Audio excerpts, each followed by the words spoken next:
Bueno, escúchame una cosita. ¿Se acuerdan? Hablamos un poco del tema de, acerca de la, digamos, o entendemos cuál fue la motivación de Satanás o de Lucero para que Dios en Isaías 14 dijo que en tu corazón se halló esto. ¿Ok? Indudablemente este hombre, este buen señor descubierto, este, eh, y lleva adelante una rebelión contra Dios, es derrotado definitivamente, y lo que hablamos un poco ayer también, el hecho que Dios jamás le dispensó la gracia que le ha dispensado al ser humano de la posibilidad de la redención. Los ángeles, digamos, que participó en la rebelión contra Dios, conocido, la Biblia habla de ellos como los ángeles caídos. Sabemos que parte de ellos están en prisión y parte no. Y Satanás, por supuesto, tampoco. Y son los agentes que actualmente está operando en este mundo en contra de los hijos de Dios, por ejemplo. ¿Eh?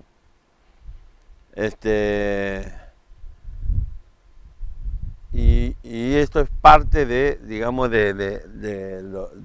si se quiere, los enemigos que los cristianos hoy tenemos en esta lucha espiritual. ¿Okay? ¿Se acuerdan? Dijimos también que la lucha espiritual se desarrolla por excelencia ¿en dónde? En la mente. ¿Okay? Nuestra mente se desarrolla por excelencia la lucha espiritual, la guerra espiritual. Quien controle tu mente, te controla a vos. Y esto no solamente es verdad de la perspectiva bíblica, es verdad de la perspectiva cotidiana. Una persona que puede tener control sobre la mente de alguien puede realmente movilizarla como un títere. Fíjese un detalle. Esto ocurre muchas veces de los padres con los hijos, de los hijos con los padres. Veo que hay hijos que también ejercen ese tipo de control, manejo de la mente de los padres. Esto ocurre de marido hacia esposas y en menor grado muchas veces de la esposa también hacia los maridos. Y ocurre en las iglesias, donde el pastor busca ejercer ese control mental de manera que puede hacer que su congregación diga y haga lo que él quiere y entre comillas adorarlo como el gran siervo de Dios y cosas por el estilo. Y la realidad es que la única persona que debería tener control de nuestra mente por la obra del Espíritu Santo y por la palabra de Dios es Dios, para que podamos entender no solamente cuál es la buena, agradable y perfecta voluntad de Dios, sino también para contrarrestar lo que Satanás quiere hacer con nuestra mente. Y Satanás, cuando él quiere dominar nuestra mente para seguir preservando la mentira que le encajó a Adán y Eva, de manera que todos nosotros permanezcamos ¿de qué forma? Respecto de él. Fíjese un detalle. Si la mujer no hacía las cosas, digamos, no ordenaba las cosas de una forma, y de golpe vos ves que, por ejemplo, hay una escena película que viene el marido, se para detrás de ella y acomoda las cosas, y la cara de miedo de ella porque sabía que después iba a venir el castigo. Y la Biblia dice que Satanás, por ejemplo, el postrer enemigo con el que tiene dominado todo, ¿qué es? La muerte. Y algo que Satanás te va a obligar a hacer en este control mental, a vos y a mí, a cualquier ser humano, que es lo que nos transforma en esclavo de, ¿qué es? El pecado. Cristo le decía a los judíos, vosotros sois esclavos del pecado, Juan capítulo 8, ¿se acuerdan? Vimos este tema. Entonces es como esta mujer que el marido la obligaba que la cosa tiene que estar de esta forma, colgada de esta forma, armado de esta forma. A nosotros, Satanás nos va a convencer que la forma correcta de vivir es en el pecado. ¿Ok? Vamos a Génesis capítulo 3 y fíjese un detalle.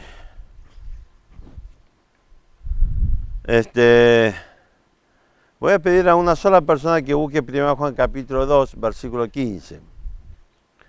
Fíjense un detalle, nosotros tenemos capítulo 1, capítulo 2, donde Dios termina a partir del versículo 26, Dios crea al hombre, ¿sí? Y a la mujer a nuestra imagen y semejanza.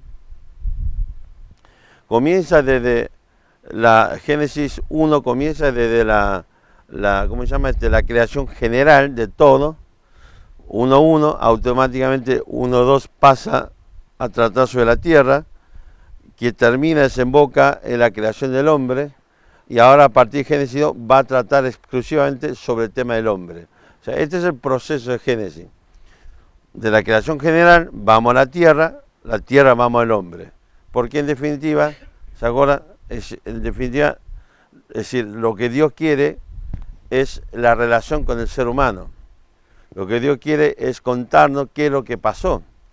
Porque la verdad es que nosotros llegamos a este mundo con una versión de las cosas. ¿Ok? Y no tenemos otra versión.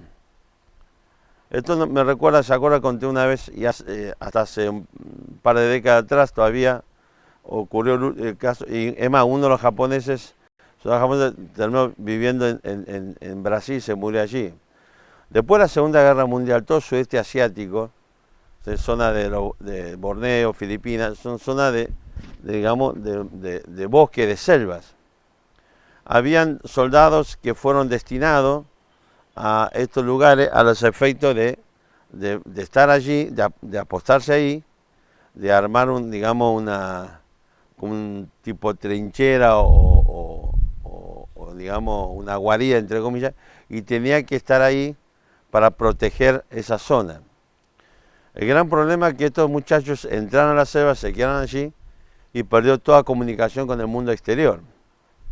Y ellos nunca se enteraron que Japón fue derrotado, fue vencido en la guerra, y durante varias décadas comenzó todo el proceso de la reconstrucción del mundo de post-Segunda Guerra Mundial. Comenzaron a haber todos esos movimientos políticos, geográficos y económicos. Europa fue dividida en dos bloques, se formó sobre la base de la Comunidad de las Naciones que fue creada después de la Primera Guerra Mundial. Sobre ese concepto se creó nuevamente las Naciones Unidas, ¿sí? Y las Naciones Unidas está formado con el corazón, digamos, Naciones Unidas, con el Consejo de Guerra, formado por 5 naciones como miembro permanente y 10 naciones que son rotativos, por ejemplo. Fíjese, si usted busca, ¿se acuerdan de la Guerra de la Malvinas? Cuando se exaltó la Guerra de la Malvinas se formó este consejo, se convocó este consejo automáticamente, y los miembros permanentes de este consejo son los países vencedores de la Segunda Guerra Mundial. Entonces, estamos diciendo, bueno, mientras ocurría toda esta cosa en el mundo avanzaba a paso agigantado hacia una nueva amenaza que es la nueva guerra, que es la Guerra Fría. Estos muchachos estaban en la selva, seguía cumpliendo la orden de apostado ahí para proteger esa zona. Y hubo ya varios casos, ¿sí?, que incluso se fueron muriendo, el grupo seguía ahí, pasaba el tiempo, envejecía, se moría, hasta que en un caso donde este buen hombre se descubrió que estaban estos soldados, quedaba uno solo ya viejo, y lo fueron a buscar para que salga a la selva.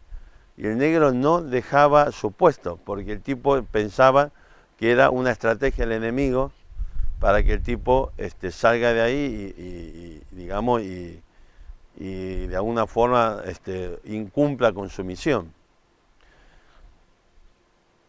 Y en este caso en particular hubo que traer a su capitán, o sea, ahí su oficial superior, para que le dé la orden, así literal, para que le dé la orden de que deje su misión y salga de ese lugar. Y recién en ese instante este hombre decide dejar el lugar. Así que fíjese lo que puede hacer cuando nuestra mente es controlada y dominada por una idea, digamos, determinada en este caso.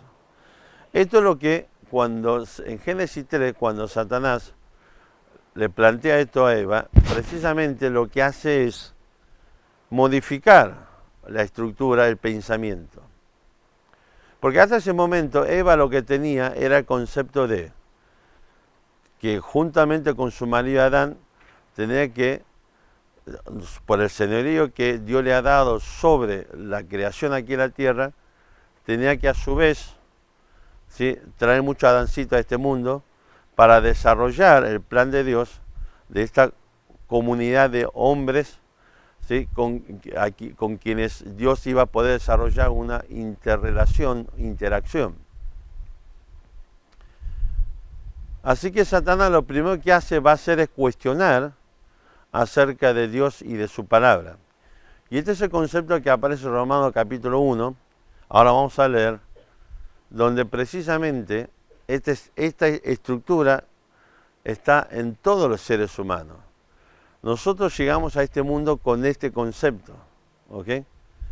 ¿Sí? Desde idea acerca de la existencia de Dios, pero Dios no tiene ningún tipo de injerencia sobre nuestras vidas, ¿ok? Y si hay, es de carácter religioso, ¿ok? Fíjese que esto forma parte de una estructura que Satanás crea para que el hombre no pueda llegar a Dios precisamente. Y este es el desarrollo de Romanos capítulo 1. Así que nosotros tenemos, el ser humano tiene, digamos, su mente, sintonizado con que hay un conjunto de cosas que es lo normal, lo natural, y es lo que nosotros tenemos que hacer. Es el típico, digamos, el concepto de Matrix. Fíjese esto, capítulo 3 de Génesis. Si usted ve Génesis 1, comienza hablando acerca de la persona de Dios y lo que Dios dijo. Y cuando llega al versículo 6, desapareció totalmente la persona de Dios y lo que Dios dijo. Y solamente queda lo que la mujer piensa, y lo que la mujer ve, y lo que la mujer siente. ¿Ok? Es decir, quedó el yo.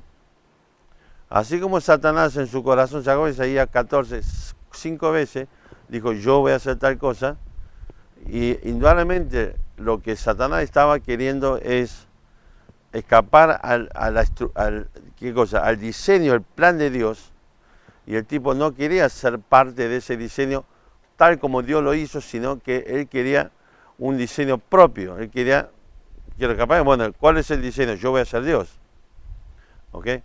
Cuando se descubre, entre comillas, o sea, lo que hay en su corazón, cuando se manifiesta, digamos, o Dios ve, ¿sí?, viene la revuelta con todo esto. Y fíjese que este es el concepto. Alguien que lea Génesis capítulo 3, versículo 6. Y vio la mujer que el árbol era bueno para comer, que era agradable a los ojos, y árbol codiciable para alcanzar la sabiduría. Y tomó de sus frutos, y dio también a su marido, el cual comió así como ella. Fíjese, alguien que lea 1 Juan 2:15. No améis al mundo ni las cosas que están en el mundo. Si alguno ama al mundo, el amor del Padre no está en él. Y el 16. Porque todo lo que hay en el mundo, los deseos de la carne, los deseos de los ojos y la vanagloria de la vida, no proviene del Padre, sino del mundo. Fíjese que en 1 Juan describe cómo es el sistema, la estructura de este mundo. Cuál es la base sobre la que se desarrolla la vida en este mundo. Fíjese que dice, lea otra vez, el 16. Porque todo lo que hay en el mundo, los deseos de la carne. Hasta ahí. Fíjese 6, dice, y vio la mujer que el árbol era bueno para comer. ¿Qué más? Los deseos de los ojos. Y que era agradable a los ojos. ¿Y qué más? Y la vanagloria de la vida. Y árbol codiciable para alcanzar sabiduría. Es decir que lo que estaba Satanás haciendo, ni más ni menos, es desarrollar, generar, echar la base de una nueva sociedad. Una sociedad donde Dios ya no está. ¿Ok? Génesis 3.6, estamos hablando de Dios. 3.1, estamos hablando de Dios y su palabra.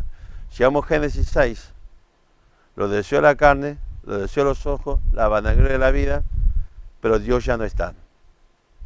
¿Ok?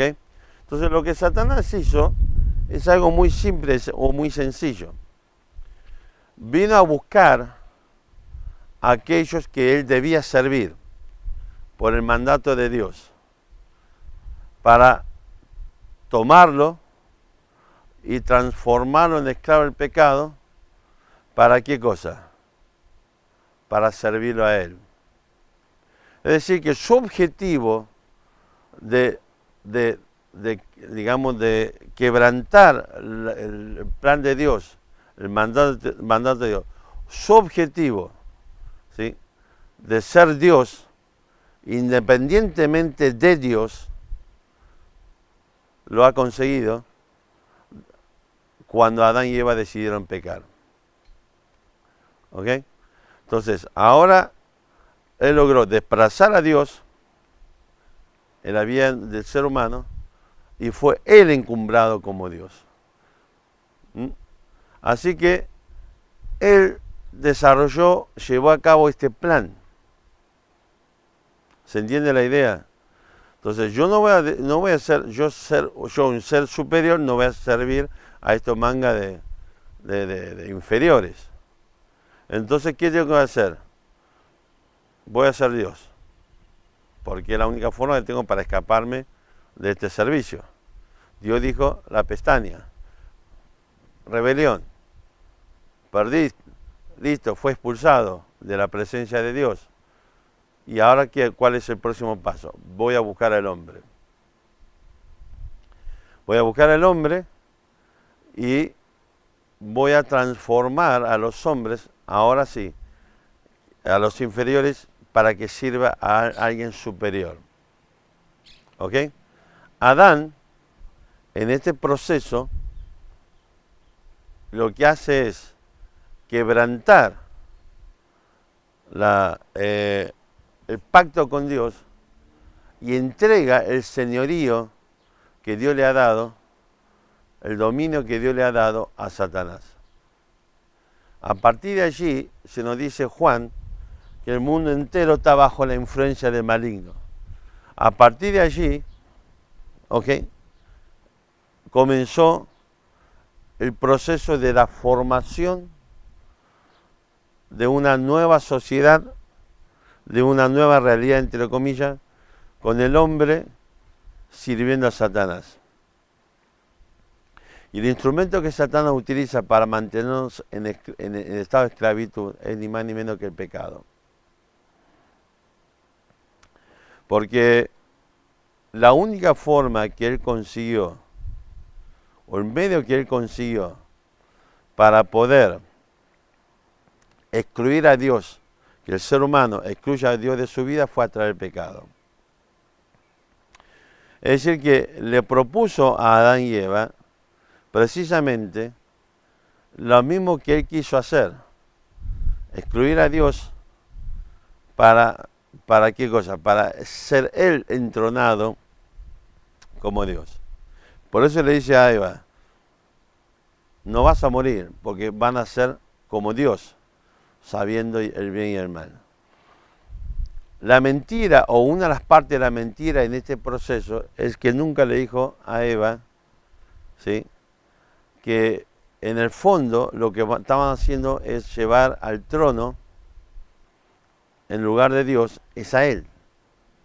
Y que a partir de ese momento, el momento que el ser humano peque, no va a tener otra opción más que ser esclavo de él. Y no vamos a tener otro destino más que la condenación eterna. Esta parte, por supuesto, no se lo contó, ¿no? Sino que le contó la parte linda. ¿Eh? Y que bueno, mira, van a ser como Dios, ¿eh? El gran problema, ¿cuál es? El ser humano cree que es Dios, que es como Dios. El ser humano cree que tiene control y dominio sobre la vida. El ser humano juega a ser Dios. O sea, la mente del hombre, la genética que Satanás metió en el ser humano, en esta naturaleza, el ser humano tiene esa idea en su mente de que él tiene control de su propio destino, su propia vida. Pero lo que no, digamos, en esta mentira que le metió, lo que el ser humano no se está dando cuenta, y es la parte que Satanás, o una parte que Satanás controlando la mente del ser humano, es que el ser humano cree que Dios, estando dentro del redil de la esclavitud, del pecado. ¿Se entiende la idea? Está dentro, imagínense esta situación, imagínense una sociedad donde hay esclavos, donde en la casa, digamos, principal, o la casa están los amos, y allá en el fondo hay unas cuchitas que están todos los esclavos. Imagínense dentro de esa cuchita, digamos, miserable, frío, húmedo, maloliente, sucio, donde están los esclavos. Y dentro de ese redil de esclavitud, los tipos están diciendo: yo soy Dios. O sea, la verdad, si vos estás mirando esa escena, es patética realmente. Bueno, nosotros somos así. Estamos jugando a ser Dios, a ser reyes, estamos jugando a que tenemos dominio, control de nuestra vida, nuestro destino, dentro de ese redil de esclavos. Esta es la situación del ser humano. Y dentro de ese redil de esclavos estamos discutiendo nuestro libre albedrío. Es impresionante, pero esta es la situación del ser humano. Somos libres de decidir que si sos un esclavo y estás dentro de un redil de esclavos, ¿de qué decisión me estás hablando? Pero esta es la situación del ser humano, y Satanás controla tu mente para que crea que esta es la verdad. Por eso dice el Señor Jesucristo: si el Hijo libertares, seréis verdaderamente libres. O sea, Cristo le está diciendo: ustedes no son libres. Ustedes creen que son libres. Satanás le controla su mente y usted cree que son libres. Pero no lo son. Y el día que el Hijo lo libertare, seréis verdaderamente libre. ¿Por qué? Porque el único que te puede sacar de ese redil de esclavitud y darte libertad verdadera es Cristo. Y es el concepto de la redención. ¿Ok? Sí, el único, y después no está dentro del bosquejo, pero por ahí otro momento lo podemos conversar, sobre las 3 palabras en el Nuevo Testamento que se traduce como redención. Y las 3 palabras juntas, ¿sí?, nos da la idea exacta de lo que significa la redención, la obra de Cristo en la cruz de Calvario. Así que la situación nuestra, desde Adán y Eva, que Satanás le dijo: yo soy tu amigo fiel, tu buen amigo, tu mejor amigo, te vengo a liberar de la esclavitud a la que te sometió Dios. Y la forma de liberarte es empoderarte, es decir, que vos llegues a ser quien tengas total dominio, control de tu vida. Vos decidís qué hacer con tu vida, no Dios. Lo que realmente, la parte del engaño, es que Satanás ya logró dominar la mente de Eva y le hace creer que va a ser libre, pero ni más ni menos, del momento que ellos decidieron pecar, se transforman en esclavos de Satanás. Pero seguimos creyendo que somos libres, siendo esclavos del pecado. ¿Se entiende un poco el concepto? ¿Ok? Entonces, Satanás hace que Adán rechace el plan, el proyecto, y rechace, digamos, el diseño que Dios trazó para que el ser humano desarrolle una sociedad, una cultura en estrecha e íntima relación con Dios. Y Satanás le propone una nueva cultura, lo que hay en el mundo: los deseos de la carne, los deseos de los ojos, la vanagloria de la vida. Y aquí en Génesis 3:6 ya se aparece reproducido ese modelo. Ahora, lo que él no cuenta, y esta es la parte, digamos, interesante, no sé si sabía o no, pero lo cierto es esto. Quizás él se confió diciendo, bueno, listo, ya está. Como no hay escapatoria, redención para nosotros los ángeles caídos, no habrá tampoco para el ser humano. Pero sin embargo, el capítulo 3, fíjese el versículo 14. Dios le dice a la serpiente,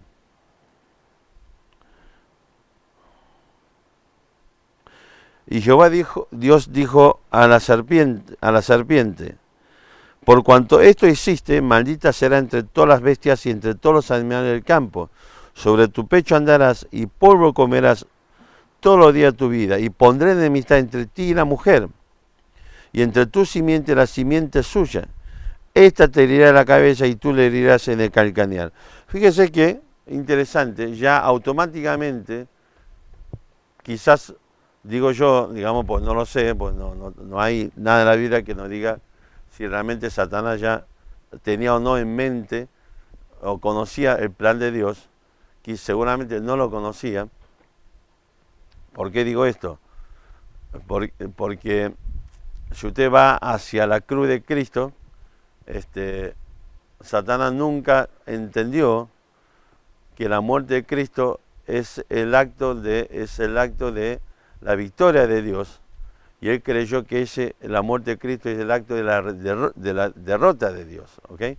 Entonces, automáticamente, del momento que el hombre y la mujer peca, Dios automáticamente ya anuncia, ¿se acuerda? Esta parte es lo que le decía ayer, lo que se conoce como el protoevangelio.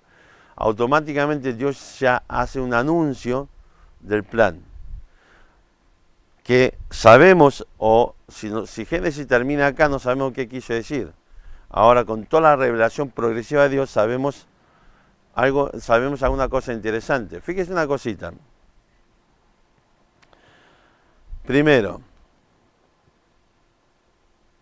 es Adán quien quebrantó el pacto con Dios y sumió a la humanidad entera bajo la maldición del pecado. Pero es a través de la mujer y la simiente de la mujer que llega la victoria final definitiva sobre Satanás. ¿Ok? Entonces ya Dios empieza a anunciar acá, pondré enemistad entre ti y la mujer. ¿Ok? No es entre vos y Adán. O sea, nosotros ahora sabemos, porque tenemos toda la revelación, pero en ese momento dice, ¿por qué entre la mujer? Uno me dice, ¿y por qué entre la mujer? Y que si Adán es el que tiene que agarrarse piña con... Pero no, le dice, es poner entre vos, serpiente, y la mujer, y entre la simiente de ella, la mujer, y vos. Y la simiente de ella te va a herir la cabeza, y vos apenas le vas a hacer un raspón en el calcanear. Fíjese, lo que Dios le está anunciando es que Satanás va a ser derrotado definitivamente, una herida mortal en la cabeza, pero lo único que Satanás puede llegar a hacer es un machucón en el tobillo de la simiente de la mujer. O sea que ya aparece, lo que nosotros hoy sabemos, el medio por el cual va a llegar el Mesías, no por la intervención del hombre, sino a través de una mujer. Y esa simiente es la que va a traernos la victoria final, la simiente de la mujer. ¿Ok? Por eso fíjese que después la Biblia va a hablar de primer Adán y postrer Adán, que el postrer Adán no tiene nada que ver con el primer Adán. Simplemente viene para, ¿cómo llamarlo? No completar, realizar definitivamente lo que el primer Adán debe haber hecho, sino que el muy maricón pollerudo fracasó. ¿Ok? Así que este es un poco el concepto. Tenemos aquí Génesis 3, automáticamente que Satanás cree que ya ahora tengo la victoria definitiva, ya tengo toda la humanidad bajo mi garfios, mi garra. Yo ahora voy a hacer lo que quiera. Dios le dice, hay una simiente diferente a la que vos crees que tiene dominio. Por eso fíjese que automáticamente a partir de Adán y Eva ya comienza dos genealogías. Por un lado tenemos a Abel barra Set, por otro lado tenemos a Caín. ¿Sí? Y es decir que Dios ya anunció que va a haber una simiente, por lo tanto tiene que haber una línea por donde llega la simiente de la mujer. Entonces ya automáticamente encontramos en Génesis capítulo 4 esas dos digamos, genealogías. ¿Sí? La genealogía de Caín y por otro lado por donde todo el trazado que encontramos en el Antiguo Testamento, o sea, a través de Abel o Set, y después esto siguió con todo, viste, qué sé yo, Matusalén, y llega hasta Noé. Donde Noé, esta línea sigue a través de Sem, ¿ok? Y a través de Sem continúa y llega hasta Abraham. Y con Abraham continúa la línea a través de ¿quién? A través de Isaac, Jacob. Y después Jacob, sus 12 hijos, y específicamente ahora esta línea va a continuar a través de Judá. Y finalmente a través de esta línea llega la simiente de la mujer, el Señor Jesucristo. ¿Se entiende la idea? Entonces automáticamente el Antiguo Testamento empieza el trazado de Dios de esta genealogía o esta línea por donde iba a llegar el Mesías. ¿Ok? Entonces esto es lo que tenemos ni más ni menos, digamos, en este concepto. Ahora, fíjese lo que le digo lo siguiente. Vamos a Romanos capítulo 1. Ok, Génesis capítulo 1. Vamos a leer el versículo 16. Sí, Romanos capítulo 1. Romanos capítulo 1, versículo 16, 17, 18. Alguien que lo pueda leer. Porque no me avergüenzo del Evangelio, porque es poder de Dios para salvación a todo aquel que cree, al judío primeramente y también al griego. Porque en el Evangelio la justicia de Dios se revela por fe y para fe, como está escrito, mas el justo por la fe vivirá. Pero la ira de Dios se revela desde el cielo contra toda impiedad e injusticia de los hombres que detienen con injusticia la verdad. Ok. Fíjese que Pablo aquí, o sea, sin entrar en demasiados detalles, ok, que la verdad que hay mucha tela para cortar, pero lo que Pablo comienza el versículo 16 anunciando que dice que no me avergüenzo del Evangelio porque por Dios para salvación, para quienes, para todos, judíos y gentiles. Y entonces ya empieza anunciando, digamos, todo el proceso aquí que concluye o lleva de alguna forma hasta el 3.23, por cuanto todo pecaron. Porque después Pablo, capítulo 1, va a ir específicamente hacia los gentiles, capítulo 2 específicamente hacia los judíos, capítulo 3, Pablo comienza diciendo, bueno, ahora ya está, encerramos todo el mundo bajo el pecado. Por lo tanto llega al 3.23 diciendo, por cuanto todos pecaron, judíos y gentiles, ¿okay? Estamos todos, judíos y gentiles, la humanidad entera, destituidos de la gloria de Dios. Por lo tanto, a partir de allí, todos necesitamos la salvación, la redención que Cristo, Cristo nos da, porque es quien precisamente vino para manifestar la justicia de Dios. Ya está la confrontación entre la injusticia del hombre y la justicia de Dios.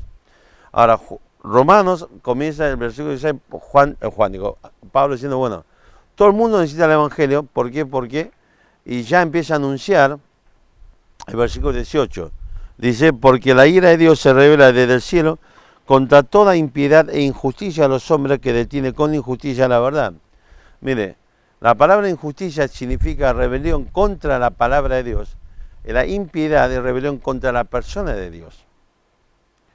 Génesis 3, nuevamente, 1, con que Dios os dijo, bueno, Dios es un mentiroso y lo que Él dijo es una mentira. ¿Ok? Entonces, claro, el problema es que Satanás o Lucero escuchó la orden de Dios, Hebreo capítulo 1, versículo 14, todos ustedes van a servir a quienes, a los que están preparados para la salvación, para la redención. Ahora, lo lo diría paradójico de todo esto es lo siguiente. Satanás buscó de alguna forma, si yo puedo tomar el control de toda la humanidad entera y logro que la humanidad entera quede bajo la esclavitud del pecado, yo lo que voy a lograr es que la humanidad entera me sirva. Y Dios ya en Génesis 3, 14, 15 le dice, así como le dijo a Elías, quédate tranquilo que yo me preservé. ¿Cuánto era? 7.000 varones. 7.000 varones que no han doblado su rodilla a Baal. Dios le está diciendo a Satanás, no. Yo ya me preservé una línea por donde habría de llegar el postrer Adán, y con él va a llegar ¿quiénes? Los que están preparados para la redención. Es decir que lo que Satanás creyó que estaba destruyendo el plan de Dios, Dios le está haciendo las pestañas, porque no hay forma que Satanás, Lucero, por más poderoso que sea, pueda burlar el plan de Dios, ni la voluntad de Dios. Es decir que aquellos que estaban preparados para la redención iban a llegar igual. Aunque él creyó que pudo finalmente dominar la humanidad entera, Dios le dice, no, va a existir esta línea, a través de la mujer que va a llegar esta simiente que te va a destruir. Por lo tanto, significa que esta línea sucesoria, esta genealogía para llegar a la simiente, va a existir. Y a través de esta simiente, Jesucristo, Cristo dijo que una semilla, en tanto en cuanto esté, digamos, fuera de la tierra, no produce fruto. Pero el día que vos lo entierres y se muere, ahí va a producir fruto. Así que cuando Cristo murió, finalmente, va a producir el fruto de la redención, de la salvación. Es decir que el plan de Dios de Hebreo 1:14 se va a cumplir irremediablemente.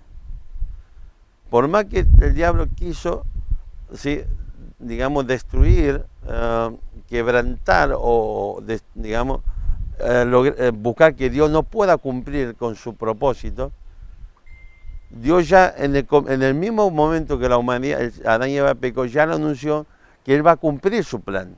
Es decir, que lo que iban a estar preparados para la redención, iban a estar, aunque haga lo que haga, eso se va a cumplir. ¿Se entiende la idea? Entonces, aunque vos lleves a la humanidad, Satán lleva a la humanidad hacia la rebeldía contra Dios y su palabra, el propósito del plan de Dios se va a cumplir igual. No hay forma que, digamos, no hay fuerza, digamos, en todo lo existente que pueda impedir que Dios cumpla con su propósito. Por eso Pablo, en Romanos capítulo 8, nos va a decir, por eso Pablo nos dice en Romanos 8, hablando de lo que han sido preparados, están preparados para la redención, le dice Pablo, dice que nada de lo creado nos podrá separar del amor de Dios. ¿Se entiende el concepto? Fíjese que realmente el diablo va a buscar hacer esto, lograr su propósito de que la humanidad entera esté bajo su dominio, viviendo en la esclavitud del pecado y sirviéndolo a Él y adorándolo como Dios. Y Dios le dice, no, mi propósito se va a cumplir igual, mi voluntad se va a llevar a cabo igual. ¿Okay? Lo que yo anuncié, le dije a ustedes, Hebreo 1:14, se va a cumplir irremediablemente. Y de alguna forma, para decirlo de alguna forma, Satanás, aunque no quiso cumplir, ¿ok?, con la voluntad de servir a los que estaban preparados para la redención, en el fondo lo hizo. Del momento que fue utilizado por Dios para desarrollar su plan, Él estuvo al servicio de quienes, de los que están preparados para la redención. Porque recuerden, Dios interviene, desarrolla su plan y su voluntad a través de dos medios. A través de la intervención directa y a través de las acciones de terceros. ¿Ok? Y Dios utilizó la acción de Satanás para el cumplimiento de su propósito. Mientras Satanás despergenió el plan de lograr llevar a Cristo, o sea, no logró, en Mateo capítulo 4, no logró que él peque. Pero yo tengo el dominio de la muerte, así que te voy a llevar al matadero igual. Así que cuando Cristo murió en la cruz, Satanás estaba contento porque, entre comillas, logró su propósito, matar a Dios. Lo que él no sabía es que Dios estaba utilizando sus acciones y su voluntad para llevar a cabo la voluntad de Dios. Porque Cristo debía morir en la cruz, Cristo debía derramar su sangre, pero además Cristo debía, a través de la muerte, vencer la muerte. ¿De qué forma? Resucitando. ¿Se entiende la idea? Entonces, en el fondo, Satanás realmente sirvió a los que están preparados para la redención. Él dijo, yo no lo voy a hacer, pero igual fue utilizado por Dios para ¿qué cosa? Para que finalmente se produzca la salvación de los que están preparados para la redención. En el fondo, Satanás tuvo que servirnos. ¿Se entiende un poco la idea? Ok, entonces como decíamos, fíjese que en el fondo, aunque Satanás termina realmente sirviendo a los que están preparados para la redención. Así que esto es realmente, si se quiere, esta extraña forma que Dios tiene de generar esta situación. Pero en el fondo, ¿sabe qué significa todo esto? Que al fin y al cabo, a lo único que no podemos escapar es a lo que Dios ha decidido, a su palabra y a su voluntad. Por eso dice la Biblia que mi palabra no volverá a mí vacía, porque siempre va a cumplir su propósito, sea para salvación, para condenación. Porque si no, uno generalmente piensa, el propósito de su palabra para la salvación y no se convirtió. No. También está la condenación por causa del rechazo a la palabra de Dios. ¿Se entiende?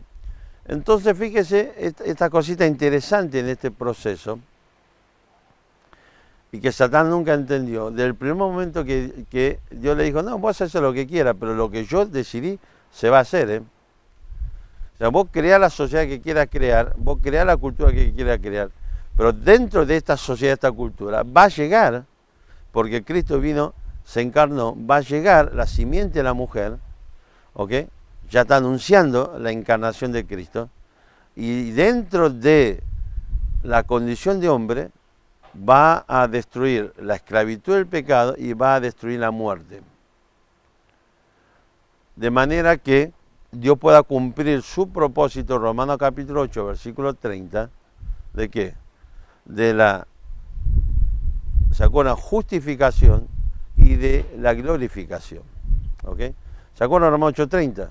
A lo que antes conoció, llamó, a lo que llamó, predestinó, a lo que predestinó, justificó, a lo que justificó, glorificó. ¿Se acuerdan? Vimos estas 5 palabras en su momento. Así que nosotros ya estamos en esta etapa de justificación / santificación. ¿Se acuerdan que hablamos que realmente en esa palabra justificación encierra la santificación? Y lo único que nos falta es el último paso, que es la glorificación. Para ya terminar, concluir la iglesia y más adelante el plan de Dios para toda esta etapa de la humanidad, de manera que vamos a llegar a Apocalipsis 21 con cielo nuevo y tierra nueva. ¿Se entiende un poco la idea de todo esto o no nos perdimos? ¿Queda claro el concepto? Entonces, vea el círculo trazado, mientras el diablo creyó que a través de todo este proceso él iba a lograr su propósito, lo que él no sabe, ¿sí?, es que a través de todo este proceso él va a seguir sirviendo a Dios y va a ser útil para los propósitos de Dios. Y va a terminar, Hebreo 1:14, aunque él no quería, termina sirviendo a los que están preparados para la redención. Fíjese una cosita, no fue solamente en este proceso, no fue solamente a través de, digamos, lo que tiene que ver con la salvación, tiene que ver con la vida cristiana. Mire, lo que hablamos una vez también, el diablo dejó, si se quiere, cuando finalmente él sabe algo ahora. El plan de la redención de la humanidad ya se concretó. Cristo ya cantó la victoria de la cruz de Calvario. Cristo, en la cruz de Calvario, como un faro por toda la eternidad, ya está claro y no hay forma de mostrar lo contrario. Y es que allí brilla en la cruz del Calvario, con su máximo esplendor, el amor, la gracia, la misericordia de Dios. Porque lo que para la humanidad ha sido un lugar de, digamos, de horror, Dios en ese acto de la muerte de Cristo en el Calvario, ¿sí?, es la máxima expresión del amor y de la gracia de Dios por la humanidad. De manera que a partir de ahora, a partir de allí, digamos, y a partir de la victoria de Cristo sobre la muerte, ya Satanás tiene que entregar, ¿sí?, y este es el concepto de la redención, entregar a aquellos en cumplimiento de este proceso, que es, conoció, llamó, predestinó y justificó. Así que ahora el Satanás tiene que entregar la totalidad, aquello que él creía que estaba bajo su poder, su dominio a través de la esclavitud del pecado, que nos tenía todos dentro del redil de la esclavitud. Dios, en la cruz de Calvario, Dios ya reclamó todos aquellos que estaban preparados para la redención. Es decir, que en ese momento, si se quiere, para hacer una forma, cuando Cristo murió en la cruz, Dios le dijo a Satanás: entregame lo que son míos. En la oración intercesora de Cristo, Juan 17, Cristo dice: ninguno de los que me diste se perdió. ¿Ok? Y por supuesto, ninguno de los que van a creer a través de ellos, hablando de sus discípulos o sus apóstoles, ¿sí?, tampoco se va a perder. Juan capítulo 10, Cristo promete algo. Dice: lo que son las ovejas de mi redil, no me las quita nadie, porque está en mis manos. Pero a su vez está en la mano del Padre, que es mayor que todos. Dice. ¿Okay? No hay forma, bajo ningún punto de vista, que alguien que es parte del redil de Cristo, ¿sí?, pueda perderse. ¿Okay? Entonces, ¿por qué? Porque ya Cristo, Dios reclamó lo que son de ellos y Satanás tiene que entregarlo. O sea, lo que ya Dios pagó el precio y son de Él, no hay forma de que no sean liberados del redil de la esclavitud del pecado. Van a ser liberados. Pero fíjese que, y somos nosotros aquellos que hemos encontrado salvación en Cristo Jesús. Pero Satanás ahora ya no puede, bajo ningún punto de vista, destruirte nuevamente para que llegues a ser esclavo del redil de Él, de manera que estés igual que cualquier persona sin Cristo. Él ya no lo puede hacer. Ya sabe que la obra de Cristo se completó, ya sabe que la salvación es perfecta, ya sabe que una vez que sos liberado, porque Dios se lo reclama, no hay forma que vuelvas hacia atrás. Pero Él se encargó de dejar una mina, un campo minado. Ese campo minado, la Biblia nos habla acerca de 3 enemigos del cristiano. El mundo, este sistema de orden sin Dios, ¿sí? Lo que hay en el mundo, dice Juan en su primera epístola: los deseos de la carne, los deseos de los ojos, la vanagloria de la vida. Nos dejó adentro todavía, digamos, con todo su potencial para desarrollarse, que es la vieja naturaleza, esa naturaleza caída que hemos recibido de Adán, pero que a diferencia de los incrédulos ya no puede destruir nuestra vida, de manera que no tenemos salvación ni redención. ¿Y quién más? Satanás mismo con sus secuaces, con sus ángeles caídos. De tal manera que en Efesios capítulo 6 el apóstol Pablo dice que no tenemos lucha contra sangre, ni carne y sangre, sino contra principados, potestades, huestes celestiales y cosas por el estilo. Son los tres enemigos que Satanás ha, digamos, si se quiere, ha diseñado para la destrucción de la vida de aquellos que él tiene que entregarle a Dios. Él tiene que liberar, inevitablemente. Pero fíjese un detalle. En la Biblia, la tentación, o sea, lo que Satanás quiere usar es exacerbar a través de estos enemigos, o sea, a través digamos, de él y sus secuaces. O sea, ¿se acuerdan? Yo le dije, Efesios habla de príncipe, o sea, de potestad del aire, huestes celestiales, o sea, y en el griego, los mejores manuscritos dice también suegras. Pero bueno, no sé por qué no lo pusieron, ninguna versión la pone, pero bueno, está mal. Lo que busca es, nos dice Santiago, es ¿qué cosa? Es, digamos, tocarnos el botoncito de la concupiscencia, de manera que usted y yo seamos funcionales y respondamos ante el estímulo de nuestra vieja naturaleza, que es nuestra carne, nuestro yo, el mundo y los deseos de Satanás. Y cuando respondemos a ese estímulo, ¿qué hacemos? Dice Santiago, pecamos. ¿Ok? Fíjense que es interesante que la Biblia nos habla de la prueba. O sea, mientras el diablo nos tienta al pecado, Dios nos prueba para nuestro desarrollo espiritual. Y fíjense que la Biblia nos habla de qué cosa. Que la prueba y la tentación va de la mano. Porque Dios utiliza la tentación como una prueba.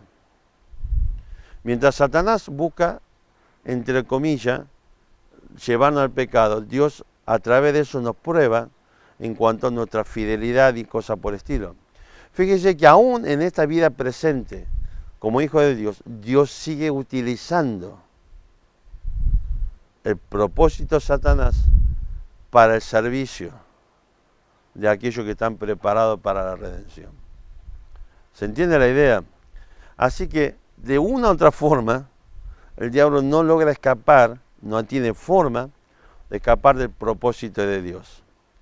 Sí, sea de forma directa o indirecta, Dios aún utiliza a Satanás para nuestro servicio. Porque Dios utiliza la tentación, ¿sí?, como medio de prueba para nuestro desarrollo y crecimiento y madurez espiritual. ¿Se entiende la idea? Vamos un poco al terreno práctico. Quiero decirte lo siguiente.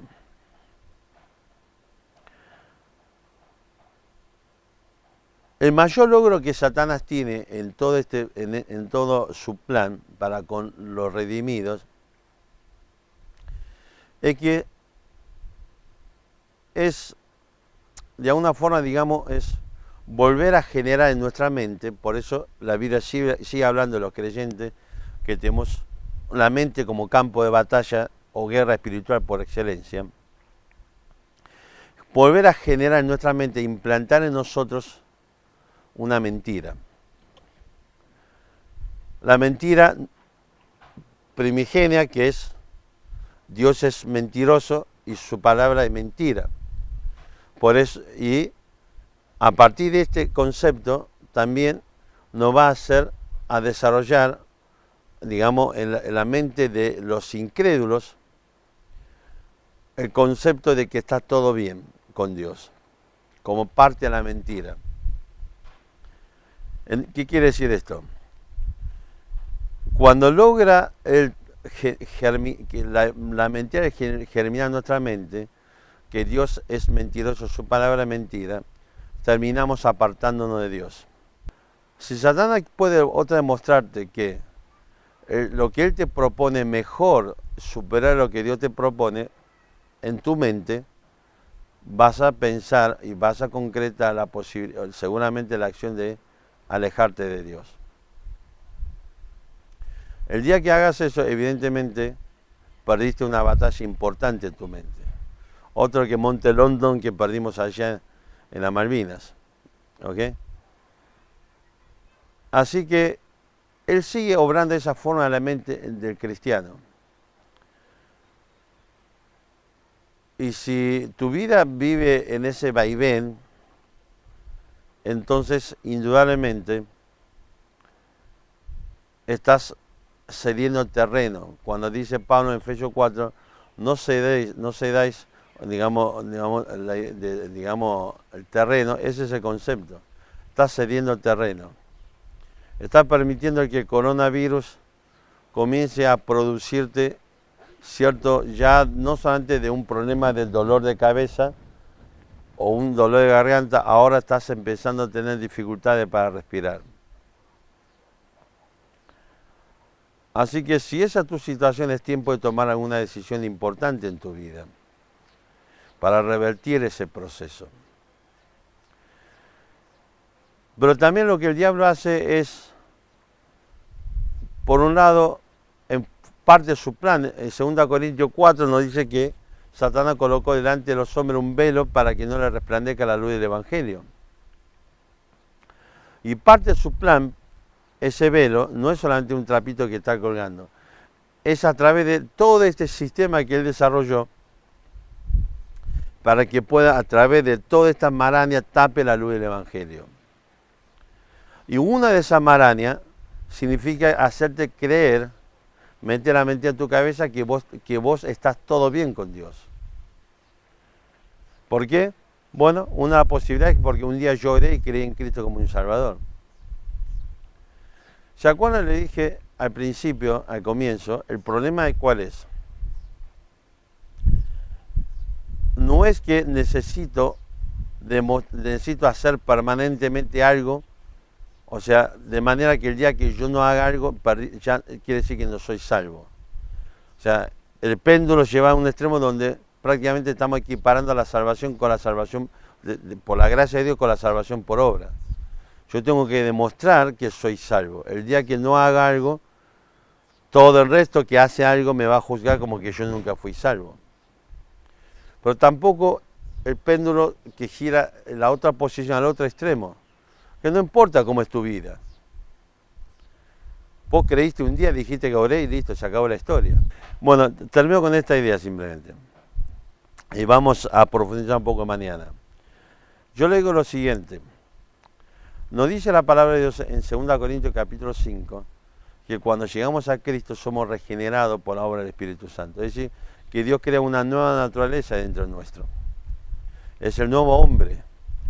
Efesios 4, despojado al viejo hombre, revestido del nuevo hombre.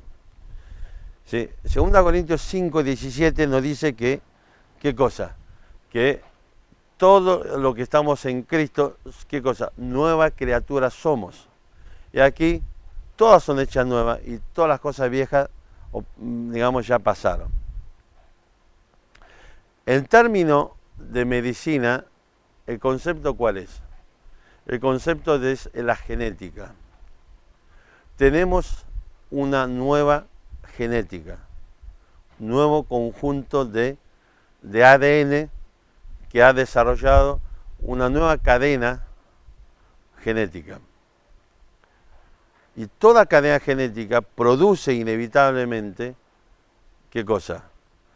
Exteriorizaciones. Por ejemplo, el hecho que, digamos, tengas, sea una patona, un patón, es parte, ya esto está ya descrito en nuestra genética.